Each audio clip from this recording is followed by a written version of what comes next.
Guys आज के इस वीडियो लेसन में हम 3 एडवांस्ड इंग्लिश स्ट्रक्चर सीखने वाले हैं। तो चलिए पहला वाला देख लेते हैं। इससे पहले कि वो मुझे रोक पाती, मैं बाहर निकल चुका था। इससे पहले कि मैं सच बता पाता, उसे सब पता चल चुका था। इससे पहले कि हम टिकट खरीद पाते, सारे टिकट बिक चुके थे। इससे पहले कि मैं उसे धन्यवाद कह पाता, वो जा चुका था। तो गाइज ऐसे सेंटेंसेस हम अपने सामने वाले को तब बोलते हैं जब हमें बोलना होता है कि इससे पहले कि मैं ये वाला एक्शन करता, ये वाला एक्शन हो चुका था। जैसे कि देखिए हमने पहले वाले सेंटेंस में बोला है कि इससे पहले कि वो मुझे रोक पाती, यानी कि उसके रोक पाने से पहले ही क्या हो गया, मैं बाहर निकल चुका था। मैं ये बोल रही हूँ। देखिए जो सारे सेंटेंसेस है ना, सब में इससे पहले की ये बात कॉमन है। तो गाइस ऐसे सेंटेंसेस को कैसे इंग्लिश में बोलना है आज के इस वीडियो लेसन में हम सीखने वाले हैं। तो चलिए वन बाय वन जान लेते हैं कि इसे इंग्लिश में कैसे बोलनी होती है। सबसे पहले देख लेंगे इसके लिए कौन सा स्ट्रक्चर फॉलो करनी है। तो गाइज ये वाला स्ट्रक्चर हमें फॉलो करनी है। गाइज जो हम बोल रहे हैं ना कि इससे पहले की, तो उस बात को बोलने के लिए हमें ये वाली जो स्ट्रक्चर है वो फॉलो करनी है। और फिर जो बात हम बोल रहे हैं ना, हो चुका था, जो एक्शन हम बोल रहे हैं हो चुका था, उसे हमें बनाने के लिए ये पास्ट परफेक्ट टेंस को फॉलो करनी है। ठीक है, तो before plus subject plus could plus verb का फर्स्ट फॉर्म, ये स्ट्रक्चर हम ये बताने के लिए यूज करेंगे कि इससे पहले कि ये हो पाता। ठीक है, और फिर क्या हो चुका था वो जो हम बता रहे हैं ना, उसके लिए हम ये वाली स्ट्रक्चर फॉलो करेंगे जो कि है पास्ट परफेक्ट टेंस की। ठीक है, तो चलिए इस स्ट्रक्चर को कैसे फॉलो करनी है और अपने सेंटेंसेस को इंग्लिश में कैसे बनानी है वो देख लेते हैं। तो वैसे पहला एग्जाम्पल है, इससे पहले कि वो मुझे रोक पाती, मैं बाहर निकल चुका था। तो गाइज यहाँ मैं क्या बोल रही हूँ कि इससे पहले कि वो मुझे रोक पाती। गाइज यहाँ पे देखिए हमने क्या बोला है, रोक पाती। इसका मतलब क्या है, उसने रोका नहीं, रोक पाती हम बोल रहे हैं, इसलिए हमें यहाँ पे कुड का यूज करना है। ठीक है, इस क्लॉज को बनाने के लिए हमें कुड का यूज करना है। क्या हो गया था, मैं बाहर निकल चुका था। ये वाली जो हमारी क्लॉज है, इसे बनाने के लिए हमें पास्ट परफेक्ट टेंस का यूज करना है। तो इंग्लिश में हम कहेंगे before she could stop me. ठीक है, रोक पाती बोला गया है इसलिए यहाँ पे हमने कुड का यूज किया है। Before she could stop me, I had already gone out. मैं बाहर निकल चुका था। ठीक है, अगला एग्जाम्पल देखते हैं। इससे पहले कि मैं उसे कॉल कर पाता, वो जा चुका था। तो यहाँ पे गाइस देखिए हमने क्या बोला है, कॉल कर पाता, ये नहीं बोला है कि कॉल किया है ना। तो इससे पहले कि मैं उसे कॉल कर पाता, वो जा चुका था। तो यहाँ पे भी हमें अपना पहला क्लॉज कुड के हेल्प से बनानी है और हमारा सेंटेंस इंग्लिश में होगा, before I could call him he had already left. ठीक है, वो पहले ही जा चुका था, हम ये बोल रहे हैं, राइट। तो इसीलिए ही हैड ऑलरेडी लेफ्ट।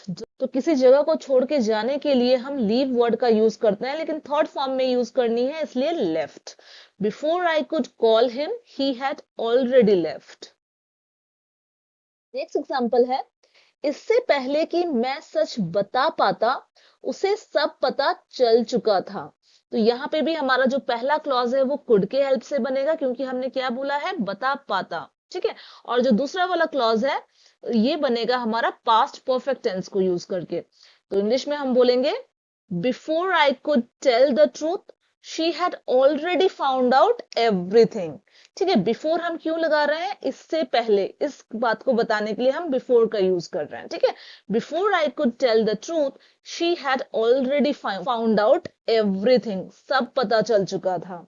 ठीक है, नेक्स्ट एग्जाम्पल, इससे पहले कि हम टिकट खरीद पाते, सारे टिकट बिक चुके थे। या हम क्या बोल रहे हैं कि हमारे टिकट खरीदने से पहले क्या हो गया था, टिकट बिक चुका था, यानी कि हम खरीद नहीं पाए, हम ये बोल रहे हैं, राइट। तो गाइस हमारा सेंटेंस इंग्लिश में होगा, before we could buy the tickets, all the tickets had already been sold. तो गाइज यहाँ पे देखिए ये वाला जो क्लॉज है ना, ये पैसिव है। ठीक है, ये पैसिव वॉइस में बनी हुई है। हम क्या बोल रहे हैं कि all the tickets had already been sold. ठीक है, यहाँ पे हमने पैसिव स्ट्रक्चर फॉलो किया है। यहाँ पे जो सब्जेक्ट है टिकट, वो परफॉर्म नहीं कर रहा है, बेचने का, है ना, सोल्ड करने का, उसी के ऊपर वो एक्शन हो रही है, ठीक है, टिकट के ऊपर ही एक्शन हो रही है, बिका क्या, टिकट ना। तो ये पैसिव वॉइस की सेंटेंस है, इसको याद रखिएगा, ठीक है। तो हमारा सेंटेंस हो गया, before we could buy the tickets all the tickets had already been sold. Guys मैंने पैसिव वॉइस के ऊपर सारे टेंसेस को लेके वीडियो बना रखा है, आप चाहें तो उसे एक बार चेक कर सकते हैं, मेरे प्लेलिस्ट में ये सारी चीजें अवेलेबल हैं। गाइस अब ये वाला जो सेंटेंस है देखिए, इससे पहले कि मैं उसे धन्यवाद कह पाता वो जा चुका था। इस सेंटेंस को आप जल्दी से कमेंट बॉक्स में जरूर बनाइएगा। अब चलिए देख लेते हैं हमारा अगला एडवांस्ड इंग्लिश स्ट्रक्चर। तुम्हें मुझसे सवाल करने का कोई हक नहीं है।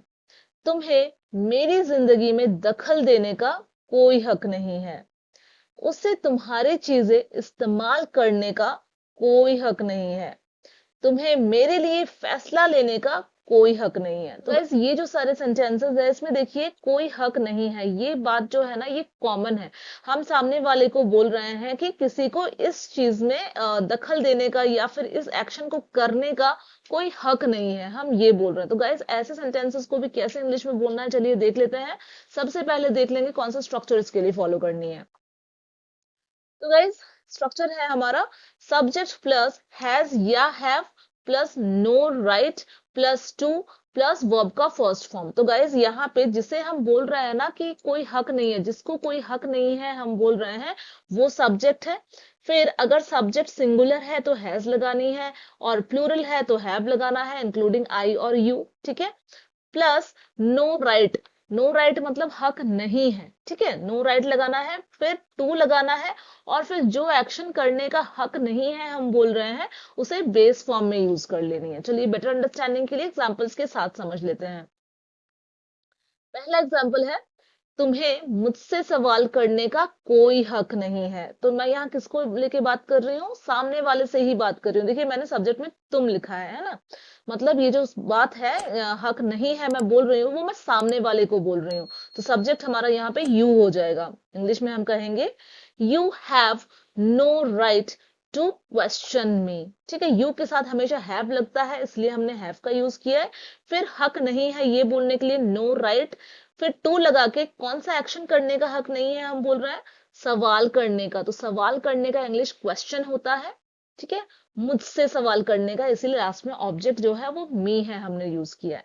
तो you have no right to question me. अगर मुझे बोलना होता कि मुझे उससे सवाल करने का कोई हक नहीं है तो हमारा सेंटेंस होता I have no right to question him, ठीक है।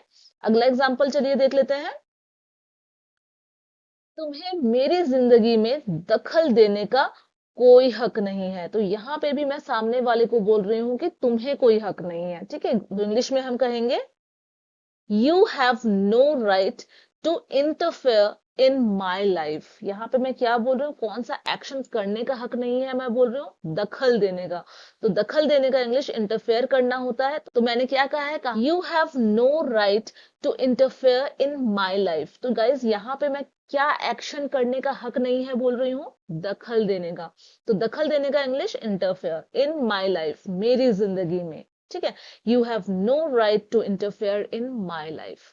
अनदर एग्जाम्पल, उसे तुम्हारी चीजें इस्तेमाल करने का कोई हक नहीं है। तो यहाँ पे मैं किसको लेके बात कर रही हूँ, किसे हक नहीं है मैं बोल रही हूँ, उससे।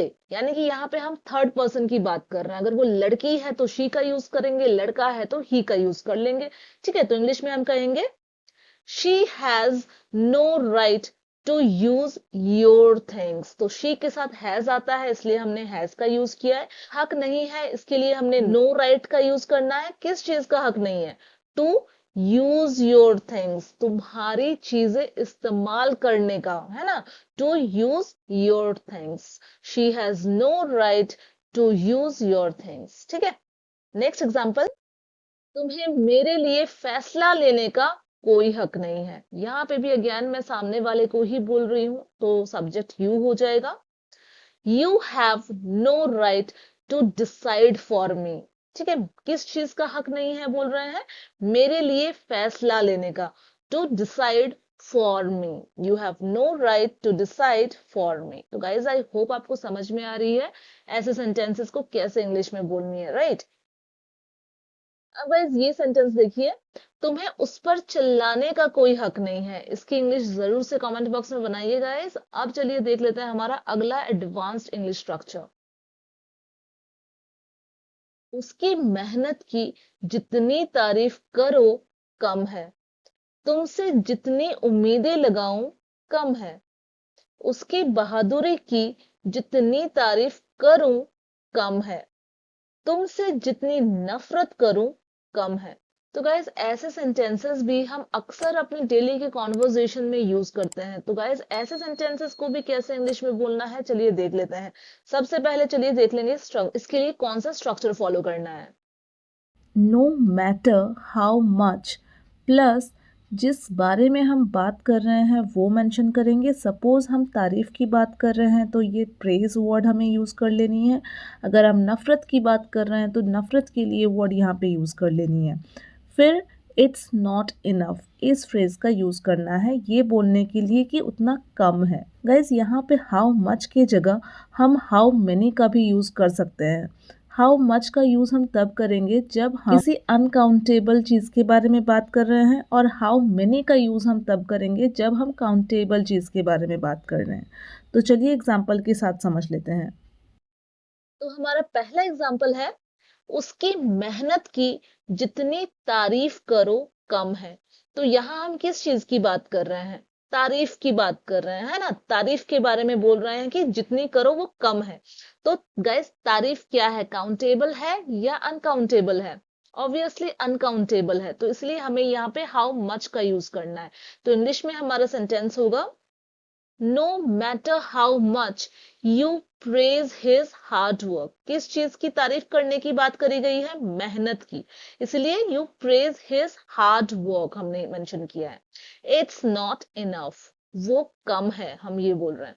No matter how much you praise his hard work, it's not enough. Another example, तुमसे जितनी उम्मीदें लगाऊं कम है। तो यहाँ पे हम बात किस चीज की कर रहे हैं? उम्मीदें की कर रहे हैं, राइट। एक्सपेक्टेशंस की कर रहे हैं, जो कि काउंटेबल है, इसलिए यहाँ पे हमें हाउ मेनी का यूज करना है।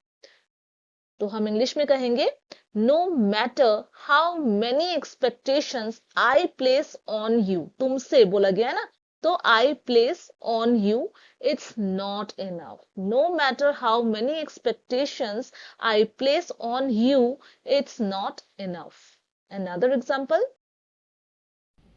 उसकी बहादुरी की जितनी तारीफ करूं कम है। तो यहाँ पे अगेन हम तारीफ की बात कर रहे हैं, तो इंग्लिश में हम कहेंगे, no matter how much I praise his bravery. किस चीज की तारीफ की बात करी जा रही है? बहादुरी की। तो ब्रेवरी वो कम है, हम ये बोल रहे हैं, it's not enough. No matter how much I praise his bravery, it's not enough. देखिए यहाँ पे करूं का यूज किया गया है, मतलब हम अपने करने की बात कर रहे हैं, इसलिए यहाँ पे आई का यूज किया गया है, ठीक है। अगला एग्जाम्पल चलिए देखते हैं, तुमसे जितनी नफरत करूं कम है। तो यहां हम बात कर रहे हैं नफरत की, किससे? तुमसे, सामने वाले से। तो इंग्लिश में हम कहेंगे, no matter how much I hate you, it's not enough. No matter how much I hate you, it's not enough. तो गाइज आई होप आपको समझ में आ रही है सेंटेंसेस कैसे बन रही है, राइट। गाइज आप ये वाला जो सेंटेंस आप देख रहे हैं, मैं जितनी भी शिकायत करूं वो कम ही है, इसका इंग्लिश आप जल्दी से कमेंट बॉक्स में बनाइए। और गाइज आज का ये वीडियो अगर आपके लिए हेल्पफुल रहा है, इंफॉर्मेटिव रहा है, तो इसे लाइक करना बिल्कुल नहीं भूलिएगा। गाइज आपका एक लाइक मुझे बहुत मोटिवेट करता है, तो इसलिए लाइक करना बिल्कुल नहीं भूलिएगा। और चैनल पे अगर नए हैं तो इसे सब्सक्राइब जरूर कीजिएगा। Thank you for watching, bye.